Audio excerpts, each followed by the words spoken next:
السلام علیکم ملګرو، هیله ده چې روغ جوړ او خوشحاله به یاست. ملګرو، نن در سره د فېسبوک د فالو اپشن د فعالولو طریقه درښایم چې څه ډول موږ تاسې خپل فالو اپشن خلاص کړو، هغه هم په فېسبوک کې. نو دې لپاره ملګرو دا زما آی ډي ده د فېسبوک.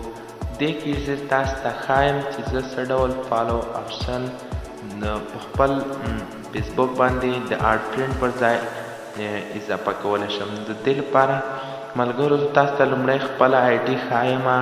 زما آی ډي چې اوس په کوم ډول ده ملګرو، دلته تاسو وینئ زما په آی ډي کې دلته ما ته یو د آرټ پرنټ شارټکټ راکوي، اپشن راکوي. زه اوس تاسو ته په دې ویډیو کې ښایم چې دا څه ډول فالو ته بدلولی شو، فالو اپشن ته. دلته به تاسو ملګرو فالو اپشن راځي او ستاسو ملګري به تاسې فالو کوئ. نو د دې لپاره یو سیټینګ دی او ډېر اسان سیټینګ دی، هغه به تاسو ته په دې ویډیو کې وښایم. د فالو لپاره بیخي زیات سیټینګونه دي، خو زه تاسو ته تر ټولو اسان او تر ټولو رښتینی او خوندور فالو طریقه درښایم د فالو اپشن. نو که تاسې هم داسې یو طریقې زده کول غواړئ او په راتلونکي کې غواړئ زموږ ویډیوګانې تاسو څخه پاتې نه شي، ټولې ویډیوګانې ترلاسه کړئ، نو زموږ د یوټیوب چینل افغان ټیکنیکل ټایپس حتما سبسکرایب کړئ او ترڅنګ یې د بیل آیکن ووهئ او آل انتخاب کړئ. نو راځم ویډیو شروع کوم. نو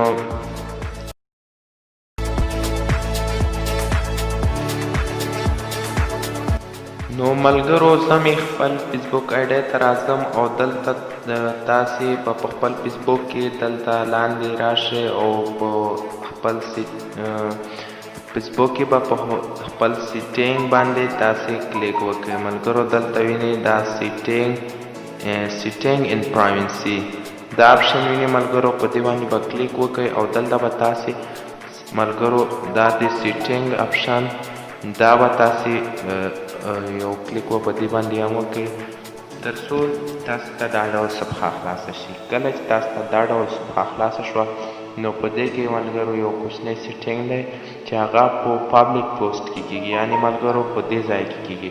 دا پابلیک پوسټ ملګرو په دې باندې چې کلیک وکړئ نو تاسو ته دلته دا ډول یو صفحه راځي. په دې کې ملګرو په لومړي سر کې دا په پرنټس باندې وي او دا هم فکر کوم په پرنټس باندې وي او دا ما پابلیک کړی دی.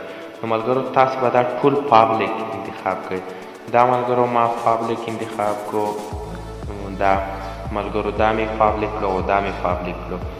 دا ټول پابلیک شي باید. نو له دې څخه وروسته یوازې یو کوچنی سیټینګ یو بل هم پاتې دی چې هغه په پرایویسي سیټینګ کې ترسره کړي. ملګرو په پرایویسي سیټینګ کې تاسو ته ښایم تاسې پرایویسي سیټینګ باندې چې کله کلیک وکړئ نو دلته تاسو ته یو اپشن راځي چې هو کن سینډ یور فرینډ ریکویسټ، څوک تا ته د ملګرتیا ریکویسټ کولی شي. دلته ملګرو لومړي سر کې ایوری ون انتخابي، تاسو به دا فرینډ او فرینډس انتخاب کړئ. نو دا چې کله تاسو ملګرو فرینډ او فرینډ انتخاب کړئ نو ستاسو د فالو اپشن په بشپړ ډول فعال شو. زه تاسو ته ملګرو په خپل آی ډي کې ښایم چې زما فالو اپشن فعال دی که نه. نو دې لپاره زه په دې درې ډاټ باندې کلیک کوم تر څو زما آی ډي داسې ما ته ښکاره شي لکه زما ملګرو ته چې ښکاره کېږي، یعنې سیو آز باندې کلیک کوم چې زما آی ډي څه ډول ښکارېږي. نو ملګرو دلته وینئ پخوا د فرینډ ریکویسټ او اوس آرټ پرنټ او اوس د فالو اپشن فعال شو. ټول ملګري ما له دې اپشن څخه فعال کولی شي او زما فالوز به ورځ تر بلې په زیاتېدو وي او ملګري مې کولی شي فالو لارې زما پوسټونه ترلاسه او زما په پوسټونو باندې کمنټونه او لایکونه وکړي. نو ډېره خوندوره طریقه ده او که غواړئ دا ډول نورې طریقې هم زده کړئ زموږ سره پاتې شئ. بیا لپاره د خدای په امان.